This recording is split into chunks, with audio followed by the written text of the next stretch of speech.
C'est bientôt les vacances.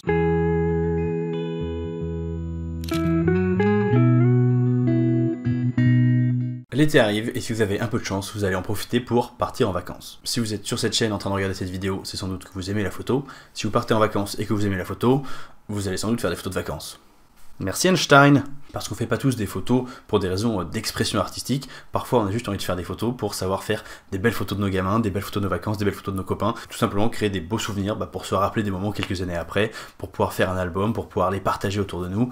Bref, faire de la photo de tous les jours quoi. Moi personnellement je fais les deux, je fais des photos pour m'exprimer artistiquement et à côté de ça je fais des photos pour faire tout simplement des belles photos souvenirs de ma famille et en plus c'est absolument pas antithétique, c'est juste pas les mêmes pratiques, il n'y en a pas une qui est mieux que l'autre, il n'y a aucune relation d'ordre. Donc aujourd'hui, retour aux bases, je vous donne 5 conseils pour faire des plus belles photos de vos vacances. Et en plus, comme je suis sympa, parce que je suis vraiment sympa quand même, je vous donne à la fin de la vidéo tous les réglages que j'utilise pour mes photos de vacances, parce que je sais très bien que c'est une question que je vais avoir dans les commentaires, donc je vous dis tout, comme ça sera fait. Premier conseil, emmenez votre appareil photo partout avec vous. Je trouve ça dommage de ne penser à prendre son appareil photo avec soi que pour des occasions spécifiques. Tiens, on va visiter tel musée, je vais prendre mon appareil photo. Tiens, on va faire telle balade, je vais prendre mon appareil photo. Alors c'est pas une mauvaise idée en soi de prendre son appareil photo, mais moi ce que je vous conseille c'est surtout de le prendre aussi entre deux, quand vous n'allez pas faire quelque chose de spécifique. Parce que la photo de vacances, ça se résume pas à la photo de touriste. La photo de vacances, l'idée c'est de résumer et de donner un aperçu de ce que c'était l'ambiance de vos vacances, que ce soit vos vacances en famille ou vos vacances avec des copains. Donc c'est bien beau d'aller visiter tel truc et de faire telle balade, mais les moments chouettes à photographier des vacances,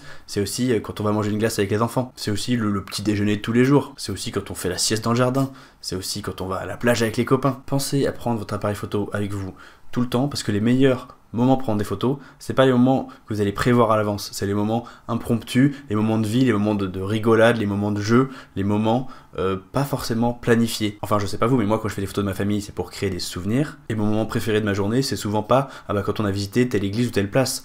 Mon moment préféré de la journée, c'est souvent le fou rire qu'on a eu sur la plage en se faisant des guilis. Prenez votre appareil photo tout le temps avec vous pour être prêt tout le temps pour faire des photos. Tiens, la plage dont on parlait à l'instant, c'est un bon exemple.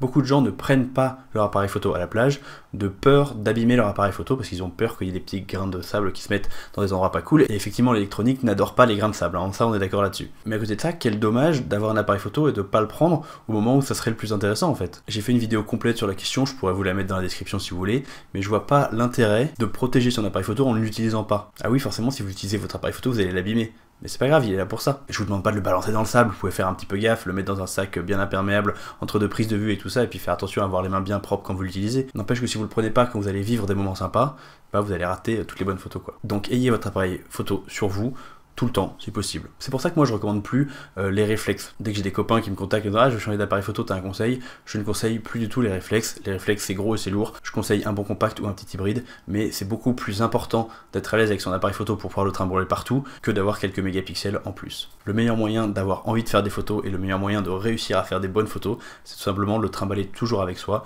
pour pouvoir le sortir assez rapidement quand on sent que là, on est sur une bonne opportunité de photo. Deuxième conseil pour faire des belles photos de vacances, c'est de faire attention à la lumière. Si vous partez en vacances l'été, en tout cas c'est en été que je tourne cette vidéo, vous allez avoir une lumière qui va être très forte, très dure. Quand on a un grand soleil et qu'il est 13h-14h, c'est juste la pire lumière pour faire des photos. Il y a une lumière qu'on appelle très dure, c'est-à-dire qu'il y a une très grande dureté dans la transition entre les ombres et la lumière. Il y a un énorme contraste entre les endroits qui sont au soleil et les endroits qui vont être à l'ombre. Et c'est une lumière qui est notamment pas du tout adaptée pour du portrait. Pourquoi ? Parce que si tu as une lumière très dure et qui vient du dessus, comme le soleil par exemple, vous allez avoir juste tous les yeux qui sont dans l'ombre, vous allez avoir l'effet panda là, vous avez les yeux complètement noirs, on voit pas bien votre visage et des ombres disgracieuses, bref, c'est pas du tout la meilleure lumière pour du portrait. Alors ça vous empêchera pas de faire des photos à ces heures-là, bien au contraire, mais vous pouvez peut-être privilégier les photos d'ensemble, les photos de plus loin, les photos de scène générale, on va pas voir les détails du visage. Parce que globalement, des ombres assez marquées dans une scène prise assez loin, c'est beaucoup moins dérangeant que directement sur un visage. Si vous voulez quand même faire du portrait et qu'il est 13h, vous avez deux solutions. Soit vous attendez le soir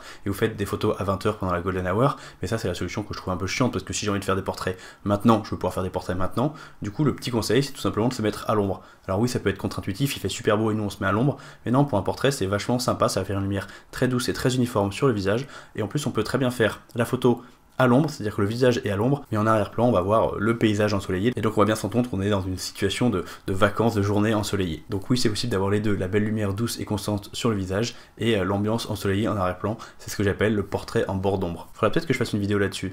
Bah vous me direz tiens si ça vous intéresse, le portrait en bord d'ombre, c'est une technique qui est assez cool, je pourrais faire une vidéo dédiée si ça vous intéresse. Le troisième conseil, c'est un conseil qui est plus global sur l'ensemble de vos photos de vacances. Je ne sais pas précisément pourquoi vous faites des photos de famille ou des photos de vacances, mais je peux imaginer que pour la plupart d'entre vous, ça serait pour potentiellement en faire un album, ou en tout cas pour pouvoir montrer les photos à quelqu'un. Et montrer les photos à quelqu'un, c'est avoir la volonté de lui raconter un petit peu, de faire vivre une partie de nos vacances. Donc pour résumer, on fait un peu des photos pour raconter nos vacances en images. Si c'est vous aussi votre but quand on fait des photos de vacances, il va être important d'intégrer à votre reportage photographique de vacances certaines notions de storytelling. Ici je parle pas de storytelling dans une image unique, je parle de storytelling dans la série de 20, 30, 50, 100 photos que vous allez garder de vos vacances. Pensez à ajouter des photos qui vont expliquer le contexte, raconter le pourquoi, le où, le comment, en plus de montrer des gens. Pensez à alterner les différents types de photos. Petit exemple pour que ça soit plus clair. Si vous passez une semaine en famille et que vous adorez le portrait, et que vous faites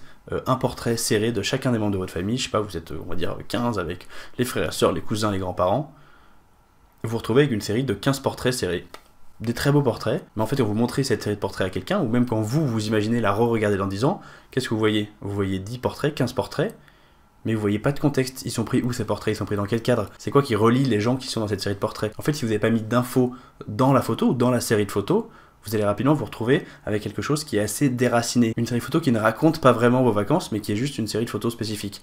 Alors peut-être que ça vous plaît et c'est tant mieux, mais si jamais vous voulez faire un album, moi ce que je vous conseille, c'est de penser à bien varier les valeurs de plan, à varier les types de photos, pour au final avoir une série assez équilibrée et qui va vraiment raconter une histoire dans un album. Si vous aimez beaucoup les portraits, vous continuez à faire des portraits, il n'y a pas de souci, mais pensez à intégrer quelques plans larges où on voit toute la famille sur la plage en train de prendre le goûter, mais l'inverse est vrai aussi, si vous êtes un fanat de photos de paysage et que vous faites surtout la photo de paysage pendant vos vacances, si l'idée c'est de faire un album avec tout ça, ça serait bien d'avoir quand même quelques photos de votre famille de un peu plus près à ajouter à la série. Si vous avez spécifiquement envie de faire un album après vos vacances, moi ce que je vous conseille, c'est d'intégrer un certain nombre de photos de respiration. Ce que j'appelle les photos de respiration, c'est quelque chose que j'utilise beaucoup, notamment quand je construis un album après un reportage de mariage. Ce sont des photos qui vont montrer soit un pan de l'ambiance, soit un pan de détail, soit un objet précis ou une partie de l'environnement, mais surtout une photo sur laquelle il n'y a pas d'être humain. Ce sont des photos qui vont vous permettre de faire des pauses dans la narration de votre album photo de famille. S'il n'y a que des portraits les uns à la suite des autres, ça va être un petit peu trop, ça va être un peu agressif on va dire visuellement, alors que si vous avez hop 3 photos et une photo de pause, 3 photos, une photo de pause, ça vous permet de construire une narration plus agréable et plus équilibrée. Alors là je vais très vite, si jamais vous voulez aussi que je fasse une vidéo sur comment construire un album photo, ça peut être quelque chose d'intéressant, dites-le moi encore une fois en commentaire. Et en parlant de photos de vacances, si vous n'avez pas envie de faire l'effort de faire un album, mais que vous voulez quand même mettre en forme vos photos sous forme d'une série, une bonne solution c'est de faire une page dédiée sur votre site internet. Et ça tombe bien parce que ça me donne l'occasion d'introduire mon partenaire pour cette vidéo, Zyro. Zyro c'est quoi? C'est une plateforme pour construire des sites internet. La plateforme Zyro pour moi elle a 3 avantages principaux. Déjà c'est pas cher, ensuite c'est hyper simple à utiliser, vraiment n'importe qui peut faire un site internet, et enfin si ça vous plaît pas, ils ont une garantie 30 jours satisfait ou remboursé. Sur Zyro, pas besoin d'apprendre à faire du code, faire un site internet c'est à la portée de tout le monde, il suffit de faire glisser des blocs les uns par rapport aux autres et le site se construit basiquement tout seul. C'est vraiment hyper simple à utiliser. Avec Zyro vous avez tout un tas de templates en plus pour gagner du temps, si jamais vous voulez partir d'un site avec déjà une architecture préconstruite, et vous pouvez faire tout un tas de cibles différents, que ce soit un site portfolio pour montrer quelques images, ou même une boutique en ligne si vous avez envie de commencer à vendre des tirages. Et bien sûr si vous avez envie de devenir un photographe professionnel, de gagner de l'argent avec votre photographie, avoir un site internet c'est un must. Chez Zyro ils sont vraiment cool, déjà parce qu'ils sponsorisent cette vidéo et qui permettent à la chaîne de continuer à grandir, donc merci beaucoup à eux, et surtout ils vous font une réduction spéciale pour vous les abonnés de la chaîne. Donc en cliquant sur le lien dans la description et en utilisant le code PAUL, PAUL, le mec a vraiment choisi un truc original. Vous aurez droit à une grosse réduction et aux 3 premiers mois gratuits. Ils ont plusieurs plans, vous pouvez vous engager pour un mois ou pour plusieurs années, et évidemment plus vous engagez pendant longtemps, moins c'est cher. Donc si vous avez envie de vous construire un site internet, je vous conseille vraiment d'essayer Zyro. Dépêchez-vous parce que l'offre spéciale elle est là pour une durée limitée, mais de toute façon c'est simple, c'est l'option la moins chère sur le marché, vous ne trouverez pas moins cher ailleurs. Quatrième conseil, faites attention à votre horizon. Je sais c'est le conseil le plus claqué du monde, vous l'avez entendu 1000 fois, et pourtant je vais le répéter une fois de plus, parce que je pense que 60 ou 70% des photos que je vois en coaching avec mes élèves sont complètement penchées. Alors avoir une photo penchée c'est pas forcément dramatique, ça va pas en faire une mauvaise photo pour autant, d'autant qu'il y a plein de situations dans lesquelles il y a une certaine logique au fait que la photo soit penchée, que vous avez fait la photo dans l'action, que vous faites de la photo de rue, bref des moments où on n'a pas le temps de vraiment se poser et vérifier que sa photo est bien droite. Une photo penchée c'est pas très grave. Par contre quand vous faites des photos de paysage tranquillement au bord de la mer et qu'on a la mer qui est complètement penchée, on se pose la question du pourquoi elle est penchée cette mer. C'est quand même pas très compliqué de la remettre droite. Et le problème c'est que si la seule chose sur laquelle on se concentre c'est tiens mais c'est penché cette photo, on regarde plus la photo en elle-même, donc on n'en profite pas. C'est pour ça que je vous dis de faire un petit peu attention à vos horizons. Et en plus faut regarder les choses en face, ça prend très exactement 2 secondes à corriger sur un logiciel en post-traitement, que ce soit sur Lightroom ou sur n'importe quel autre logiciel gratuit, ça prend vraiment 2 secondes. Donc vraiment, vous n'avez aucune excuse pour avoir que des photos de vacances penchées. Pourquoi je remets une couche avec ce petit conseil-là qui est un petit peu bateau? C'est parce qu'en fait, si vous pouvez juste effacer ces petites erreurs de vos images, c'est vraiment une manière super simple de faire passer ces photos de vacances au niveau supérieur en n'ayant pas tellement d'efforts à faire en fait. Et le 5e et dernier conseil que je vais vous donner aujourd'hui, c'est de shooter beaucoup. Au fait, quand je dis 5e et dernier conseil, c'est juste que je veux pas que cette vidéo soit trop longue. Et quand j'ai commencé à préparer les vidéos, j'ai commencé à lister les conseils pour les photos de vacances et j'en avais genre 15 ou 20. Donc il y a clairement de la place pour un épisode 2. Si ça vous intéresse, dites-le moi en commentaire. Puis je verrai tout simplement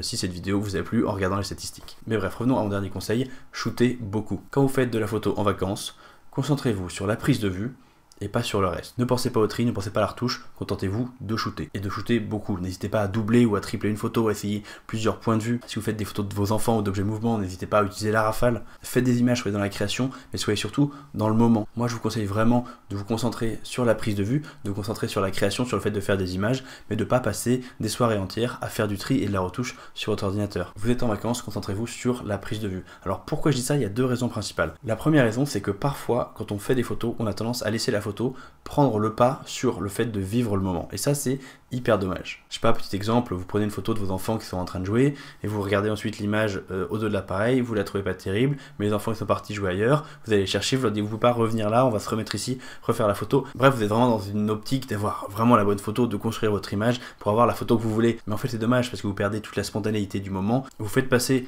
la photo, le résultat final, l'image, au-delà du moment que vous aurez pu passer avec vos enfants. Moi, ce que je vous conseille, c'est de shooter plein de fois, shooter beaucoup, faire plein de photos, et il y en a plein qui seront ratés, c'est pas grave, mais il y en aura aussi dans le tas qui seront réussis. Et ça nous amène à la 2e raison pour laquelle je vous conseille de shooter beaucoup, c'est que je pense qu'il est intéressant de développer, quand on shoot en famille, un sorte de shooting instinctif, où on va juste faire la photo pour saisir le moment, mais on va la faire quasiment à l'instinct, sans trop regarder, sans trop penser aux réglages, parce que les réglages, ils sont de toute façon déjà prêts, et du coup, la photo devient quelque chose de secondaire, presque un réflexe, mais ça va pas passer au-dessus du moment présent. Vous êtes en vacances, vous êtes là pour profiter de votre repos, de votre conjoint, de vos enfants, de vos copains, de ce que vous êtes en train de vivre. Vous n'êtes pas là pour vous perdre dans la photo. Alors attention, je sais que vous aimez la photo et que vous êtes content d'en faire, donc ne vous empêchez pas de faire de la photo non plus. En fait, parfois, je rencontre des photographes, et ça m'est arrivé aussi, qui sont face à une certaine peur de rater tous ces moments à prendre en photo, et du coup se retrouvent à faire un reportage circonstancié de tous les moments de leur journée pour être sûr d'avoir la photo du moment, la photo, et en fait sont complètement submergés par la photo, et au final, alors oui c'est des vacances parce qu'on aime bien la photo, mais en fait on a constamment en tête la peur de rater une photo, et du coup c'est quand même assez désagréable, c'est pas très détendant comme vacances. Donc moi de plus en plus quand je suis en famille, je mets l'appareil photo avec des réglages le plus automatiques possible, et je shoot à l'instinct, quasiment sans regarder, sans me préparer, je fais pas mal de photos, et surtout je m'occupe pas après du résultat, on verra en rentrant à la maison. Et oui, dans le tas, il y aura des photos ratées, il y aura des moments que j'aurais bien aimé et qui ont en fait été ratés, mais il y aura aussi des bonnes photos dans le tas et il y en aura suffisamment. Je sais très bien que ce conseil, il va faire énormément de débat dans les commentaires parce qu'il y a plein de gens qui considèrent que shooter beaucoup, c'est mal shooter et qu'il faut faire moins de photos pour faire des photos plus qualitatives. C'est vrai dans l'absolu et dans certaines pratiques, je suis tout à fait d'accord avec ça. Mais là, moi, ce que je veux vous vendre, enfin ce que je veux vous convaincre de faire, c'est une pratique photo instinctive qui va en fait pas vous prendre d'espace de cerveau du tout, pour que votre cerveau soit concentré sur les personnes avec qui vous êtes et les moments que vous êtes en train de vivre. Je sais pas si c'est hyper clair ce dernier point, c'est pas très facile à expliquer. On va pas se mentir, pour la plupart des photographes, le tri et la retouche, c'est pas ce qu'on préfère dans la photo, on préfère la prise de vue. C'est pour ça que je vous dis, vous faites plein de photos, vous mettez ça dans un coin sur votre disque dur, et on en reparlera dans un mois ou deux, après les vacances. Ah oui c'est vrai, on a dit qu'avant de finir, je vais vous donner les réglages que je mets sur mon appareil photo pour mes photos de vacances. Et bah c'est simple, c'est exactement les mêmes réglages que la photo de rue. Et c'est quasiment les mêmes réglages que pour la photo de mariage. En fait, tout ce qui est reportage, que ce soit dans la rue, avec sa famille ou en mariage, c'est globalement toujours les mêmes réglages. C'est parti. Alors je prends des photos avec mon Fuji X-T2, qui est un appareil photo avec un capteur APS-C. Là-dessus je mets un appareil photo de 23 mm, c'est le 23 mm f2 pour ceux qui connaissent la marque Fuji. Donc on a un angle champ équivalent plein format d'à peu près 35 mm. Je suis en autofocus continu parce que la plupart du temps, je prends en photo des sujets mouvants, des enfants. Au niveau des réglages purs et durs, je suis toujours en priorité ouverture, ça veut dire que je vais pouvoir définir mon ouverture et que le reste va être automatisé. Pour ce qui est des ISO, je suis là aussi en ISO automatique, mais j'utilise la fonctionnalité qui me permet de définir une plage ISO et une vitesse minimale. Si vous ne connaissez pas cette possibilité, allez voir ma vidéo que j'ai faite sur ce réglage, c'est hyper intéressant, ça va changer votre vie. Je règle ma plage ISO entre 200 et 3200, de toute façon je fais quasiment que des photos dehors en plein été, donc il y a plein de luminosité, il n'y a pas de souci à ce niveau-là, et je règle une vitesse minimum de 1/320 de seconde, voire à un 500e de seconde si je suis dans une situation où on va vraiment beaucoup courir dans tous les sens. Donc du coup tout ça c'est automatisé, moi il me reste plus qu'à choisir mon ouverture. Si je suis face à un paysage, je vais fermer mon diaphragme. Si je suis plutôt dans une situation de portrait, je vais ouvrir un peu plus mon diaphragme. C'est relativement simple. Et honnêtement ces réglages je les change quasiment pas de l'été, c'est toujours les mêmes, parce que c'est ce que je vous disais juste avant, mon idée c'est de retourner aux bases du shooting instinctif où je me prends pas la tête avec les réglages, parce que ce qui compte c'est le moment, c'est pas la photo. La photo c'est un à côté, je veux pas que la photo elle prenne le pas sur le fait que je vive mes vacances pleinement. Si vous êtes un photographe débutant et que vous souhaitez progresser en photo, j'ai écrit un guide de 40 pages complètement gratuit qui s'appelle Comment devenir un meilleur photographe en 12 semaines. C'est un guide d'exercices créatifs et c'est parfait de le télécharger juste avant vos vacances pour faire des petits exercices photo chaque semaine. Il suffit de cliquer sur le lien dans la description et je vous envoie tout ça par mail. Pensez à me suivre sur Instagram, pensez à vous abonner à cette chaîne et nous on se retrouve la semaine prochaine pour une nouvelle vidéo. Salut! Et un grand merci à Zairo pour avoir sponsorisé cette vidéo, c'est grâce à eux que je peux continuer à vous faire du contenu régulièrement.